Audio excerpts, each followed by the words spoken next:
Hello everyone, welcome to economics by Vishan आरपता। So जो आज हम टॉपिक पढ़ेंगे that is unemployment. Also if you are new to this channel, don't forget to subscribe because whenever I put a new video will get notified for the same.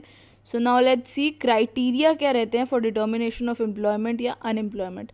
So first criteria is कि जो भी working age group है that is between 15 to 64।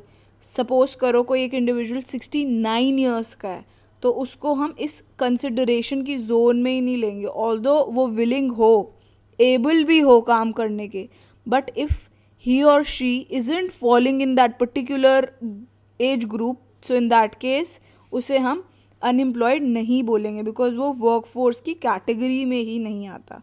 So this is as per NSSO।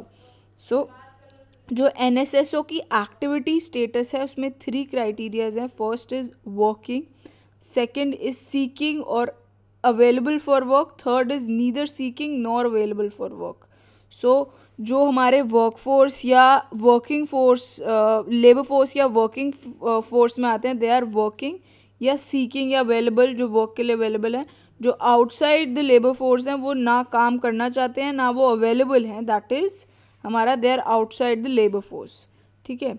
Income generation जो है वो हम तभी बोल सकते हैं, अगर इनकम जनरेशन कैसे हो सकती है, अगर कोई एक इंडिविजुअल गुड्स या सर्विसेज की प्रोडक्शन में इन्वॉल्व है, उससे क्या होगा, इनकम, नेशनल इनकम इन्हांस होएगी और तभी हम उसे बोलेंगे एम्प्लॉयड है। बट गुड्स और सर्विसेज की प्रोडक्शन होनी चाहिए, ऐसा नहीं कि कुछ और हो रहा है जैसे स्मगलिंग या रॉबरिंग। ऐसी activities are not included in the generation of income. Although ये पैसा कमा रहे हैं बट दैट इज़ इलीगल तरीके से कमा रहे हैं, सो दैट इज़ वाई इसे हम अनएम्प्लॉयमेंट की कैटेगरी में ही डालेंगे, those people who are involve in smuggling और रॉबरी। सो अब इसमें कुछ रेट्स की कैलकुलेशन रहती है, कई बार क्वेश्चन आ जाता है, UGC नेट में भी आ जाता है, ES में भी आ जाता है, so you should know. So unemployment rate जो है that is calculated, that is equal to जब अनएम्प्लॉयमेंट वर्क फोर्स को डिवाइड कर देते हैं टोटल लेबर फोर्स से और उसको हम 100 से मल्टीप्लाई कर देते हैं, then we get unemployment rate. Now if you talk about the workforce participation rate, so workforce participation मतलब कौन काम करने के लिए तैयार है, that is total workers divide by total population in 200, that is workforce participation rate. अब इसमें कुछ ना कुछ अलग अलग तरीके के अनएम्प्लॉयमेंट्स होते हैं। फर्स्ट इज हमारा डिवेलप्ड कंट्रीज़ में होते हैं, कुछ हमारे LDCs मतलब लेस डिवेलप्ड कंट्रीज़ में होते हैं। जो डिवेलप्ड कंट्रीज में होते हैं दैट इज साइक्लिकल अनएम्प्लॉयमेंट और फ्रिक्शनल अनएम्प्लॉयमेंट। सो आज की वीडियोस में हम सिर्फ जो करेंगे दैट इज डिवेलप्ड कंट्रीज में कौन सी अनएम्प्लॉयमेंट रहती है। नेक्स्ट वीडियो, नेक्स्ट पार्ट में I create a new part जिसमें हम LDCs में अनएम्प्लॉयमेंट कौन सी रहती है उसके बारे में बात करेंगे। बट ऊपर से मैं बता देती हूँ कि what all are included in the LDCs। So less developed countries के अंदर हमारी जो रहती है दैट इज़ डिस्गाइज्ड अनएम्प्लॉयमेंट रहती है, स्ट्रक्चरल अनएम्प्लॉयमेंट रहती है, सीजनल अनएम्प्लॉयमेंट रहती है और हमारा एजुकेशनल अनएम्प्लॉयमेंट और ओपन अनएम्प्लॉयमेंट रहती है। सो पहले हम बात कर लेते हैं जो डिवेलप्ड कंट्रीज़ के अंदर हमारी अनएम्प्लॉयमेंट रहती है। डिवेलप्ड कंट्रीज़ में अनएम्प्लॉयमेंट रहती है that is cyclical unemployment. So cyclical unemployment जब होती है जैसे एक इकोनॉमी में कभी बूम है कभी रिसेशन है, कभी बूम है कभी रिसेशन है। सो जब ऐसा कुछ होता है, so in that case also there is cyclical unemployment, कि जैसे इकोनॉमी में रिसेशन आ गया तो उस टाइम अनएम्प्लॉयमेंट बहुत ज़्यादा बढ़ जाएगी क्योंकि डिमांड होगी नहीं।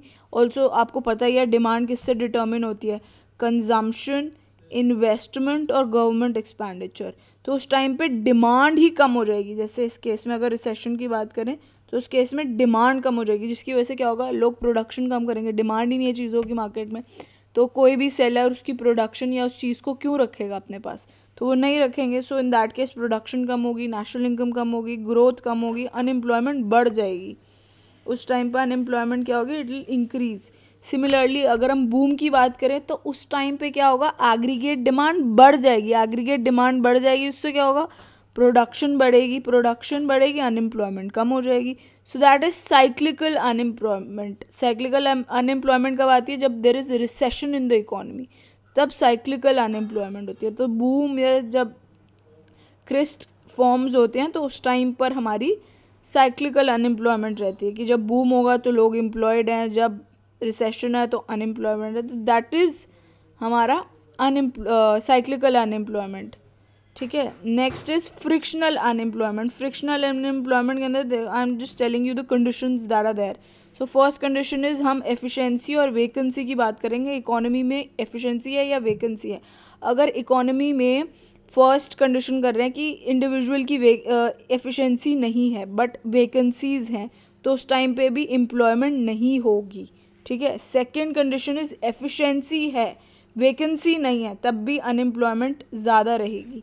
थर्ड कंडीशन इज एफिशिएंसी भी है, वैकेंसी भी है, फिर एम्प्लॉयमेंट है होती है, बट फ्रिक्शनल अनएम्प्लॉयमेंट कब होती है? जब एफिशिएंसी भी है, वैकेंसी भी है, फिर भी अनएम्प्लॉयमेंट है। सो दैट इज कॉल्ड हमारी frictional unemployment because there is a mismatch problem between the to.